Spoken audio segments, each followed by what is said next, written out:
भस्म धारण करने वाला शिव ज्ञानी जिस देश में स्वेच्छा चला जाता है उस देश में समस्त तीर्थ आ जाते हैं। इस विषय में और अधिक क्या कहा जाए। विद्वानों को सदैव भस्म धारण करनी चाहिए एवं लिंगार्चन करके षडक्षर मंत्र का जप करना चाहिए। ब्राह्मणा विष्णुना वापि रुद्रेण मुनिभ्यः सुरः भस्म धारण महात्म्यम न शक्यम परिभाषितम। ब्रह्मा विष्णु रुद्र मुनिगण और देवताओं के द्वारा भी भस्म धारण करने के महत्व का वर्णन किया जाना संभव नहीं है। जिसने अपने वर्ण तथा आश्रम धर्म से संबंधित आचार तथा क्रियाएं लुप्त कर दी हैं, यदि वह भी त्रिपुंड धारण करता है तो समस्त पापों से मुक्त हो जाता है। जो भस्म धारण करने वाले को त्याग कर धार्मिक कृत्य करते हैं उनको करोड़ों जन्म लेने पर भी संसार से मुक्ति प्राप्त नहीं हो पाती है। जिस ब्राह्मण ने भस्म से तेनाधीतम गुरो सर्वम तेन सर्वमनुष्ठितम येन विप्रेण शिरसि त्रिपुंड्रम भस्मना कृतम। जिस ब्राह्मण ने भस्म से अपने सिर पर त्रिपुंड धारण कर लिया है उसने मानव गुरु से सब कुछ पढ़ लिया है और सभी धार्मिक अनुष्ठान कर लिए हैं। जो मनुष्य भस्म धारण करने वाले को देखकर उसे कष्ट देते हैं वे निश्चित ही चांडाल से उत्पन्न हुए हैं। ऐसा विद्वानों को जानना चाहिए। भक्ति परायण ब्राह्मण मान स्तोकेन मंत्रेण मंत्रितं भस्म धारेत। मान स्तोकेन मंत्रेण मंत्रितं भस्म धारेत। ब्राह्मणः क्षत्रियश्चैव प्रोक्तेषु अंगेषु भक्तिमान्। भक्ति परायण ब्राह्मण और क्षत्रिय को मानस्तु के तनये अर्थात इस मंत्र से अभिमंत्रित भस्म को शास्त्र सम्मत कहे गए अंगों पर धारण करना चाहिए।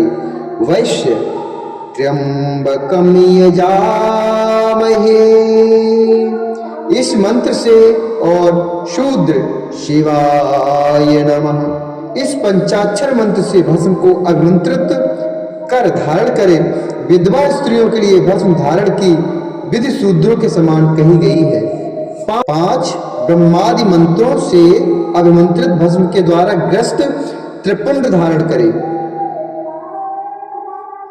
ब्रह्मचारी त्र्यंबकम यजामहे इस मंत्र से भस्म को अभिमंत्रित करके और वानप्रस्थी अघोरेभ्योऽथ इस मंत्र से भस्म को अभिमंत्रित करके त्रिपुंड धारण करें। किंतु यति अर्थात सन्यासी प्रणव के मंत्र से भस्म को अभिमंत्रित करके त्रिपुंड धारण करे।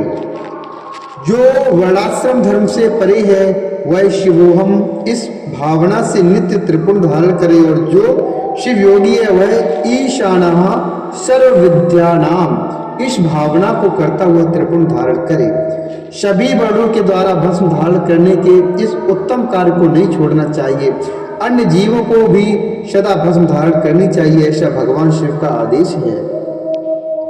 भस्म स्नान करने से भस्म स्नानेन यावन्तः कड़ाः शवांगे प्रतिष्ठताः तावन्ति शिवलिंगानि तनौ धत्ते हि धारकः। भस्म स्नान करने से जितने कण शरीर में प्रवेश करते हैं उतने ही शिवलिंगों को वह धारक अपने शरीर में धारण करता है। ब्राह्मणः क्षत्रिया वैश्यः शूद्राश्चापि च शंकरः स्त्रियो अथ विधवा बालः प्राप्ता पाखंडिका तथा।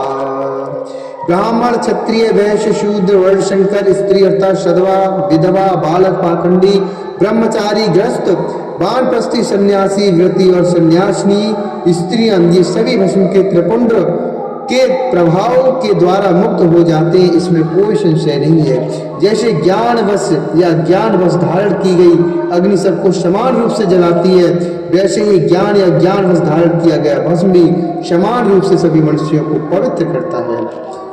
भस्म तथा रुद्राक्ष के बिना जल अथवा अन्न को अंश मात्र भी नहीं खाना चाहिए। गृहस्थ, वानप्रस्थ, सन्यासी और वर्ण संकर जाति का व्यक्ति यदि भस्म एवं रुद्राक्ष को धारण किए बिना भोजन करता है तो वह मात्र पाप ही खाता है और नरक की ओर प्रस्थान करता है। ऐसे समय में उक्त वर्ण धर्मों का वह व्यक्ति गायत्री मंत्र के जप से तथा यति अर्थात सन्यासी मुख्य प्रणव मंत्र के जप से प्रायश्चित करके मुक्ति प्राप्त कर सकता है। जो त्रिपुंड की निंदा करते हैं, जो त्रिपुंड की निंदा करते हैं, त्रिपुंड्रम ये विनिंदन्ति निंदन्ति शिवमेव ते धारयन्ति च ये भक्त्या धारयन्ति तमेव ते। जो त्रिपुंड की निंदा करते हैं वे साक्षात शिव की ही निंदा करते हैं। जो त्रिपुंड को धारण करते हैं वे साक्षात उन्हीं शिव को ही धारण करते हैं। भस्म रहित भाल को धिक्कार है, शिवालय अर्थात शिव मंदिर रहित ग्राम को धिक्कार है, शिवार्चन से रहित जन्म को धिक्कार है और शिव ज्ञान रहित विद्या को धिक्कार है।